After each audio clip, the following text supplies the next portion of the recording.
जनकपुरी में आगमन। दूसरे दिन ऋषि विश्वामित्र ने अपनी मंडली के साथ प्रातःकाल ही जनकपुरी के लिए प्रस्थान किया। चलते चलते वे विशाला नगरी में पहुँचे। इस भव्य नगरी में सुंदर मंदिर और विशाल अट्टालिकाएं शोभायमान हो रही थीं। वहाँ की बड़ी बड़ी दुकानें अमूल्य आभूषणों को धारण किए हुए स्त्री पुरुष आदि नगर की संपन्नता का परिचय दे रहे थे। चौड़ी चौड़ी और साफ सुथरी सड़कों को देखकर ज्ञात होता था कि नगर के रख रखाव और व्यवस्था बहुत ही सुंदर और प्रशंसनीय थी।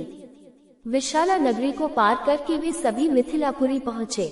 उन्होंने देखा कि नगर के बाहर सुरम्य प्रदेश में एक मनोहर यज्ञशाला का निर्माण किया गया था और वहाँ पर विभिन्न प्रांतों से आए हुए वेदपाठी ब्राह्मण मधुर ध्वनि में वेद मंत्रों का सस्वर पाठ कर रहे थे। शोभायुक्त यज्ञ मंडप अत्यंत आकर्षक था, जिसे देखकर राम ने कहा, हे गुरुदेव, इस यज्ञशाला की छटा मेरे मन को मोह रही है और विद्वान ब्राह्मणों के आनंददायक मंत्रोच्चार को सुनकर मैं पुलकित हो रहा हूँ।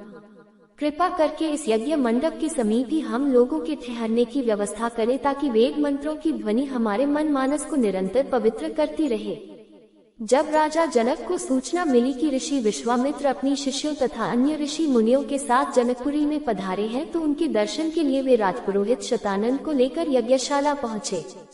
पाद्य अर्घ्य आदि से विश्वामित्र जी का पूजन करके राजा जनक बोले, हे महर्षि, आपने यहाँ पधार कर और दर्शन देकर हम लोगों को कृतार्थ कर दिया है। आपकी चरण धूलि से यह मिथिला नगरी पवित्र हो गई है। फिर राम और लक्ष्मण की ओर देखकर बोले, हे मुनिव, आपके साथ ये परम तेजस्वी सिंह शावक जैसे अनुपम सौंदर्यशाली दोनों कुमार कौन हैं? इनकी वीरतापूर्ण आकृति देखकर प्रतीत होता है मानो ये किसी राजकुल के दीपक हैं।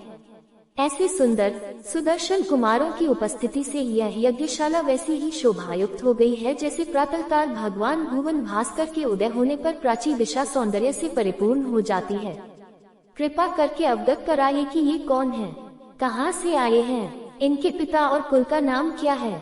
इस पर ऋषि विश्वामित्र ने राजा जनक से कहा, हे राजन, ये दोनों बालक वास्तव में राजकुमार हैं। ये अयोध्या नरेश सूर्यवंशी राजा दशरथ के पुत्र रामचंद्र और लक्ष्मण हैं। ये दोनों बड़े वीर और पराक्रमी हैं। इन्होंने सुबाहु, ताड़का आदि के साथ घोर युद्ध करके उनका नाश किया है। मारीच जैसे महाबली राक्षस को तो राम ने एक ही बाण से 100 योजन दूर समुद्र में फेंक दिया। अपने यज्ञ की रक्षा के लिए मैं इन्हें अयोध्यापति राजा दशरथ से मानकर लाया था। मैंने इन्हें नाना प्रकार के अस्त्र शस्त्रों की शिक्षा प्रदान की है। इनके प्रयत्नों से मेरा यज्ञ निर्विघ्न तथा सफलतापूर्वक संपन्न हो गया। अपने सद्व्यवहार, विनम्रता एवं सौहार्द से इन्होंने आश्रम में रहने वाले समस्त ऋषि मुनियों का मन मोह लिया है। आपके इस महान धनुष यज्ञ का उत्सव दिखाने के लिए मैं इन्हें यहाँ लाया हूँ। इस वृतांत को सुनकर राजा जनक बहुत प्रसन्न हुए और उन सबके ठहरने के लिए यथोचित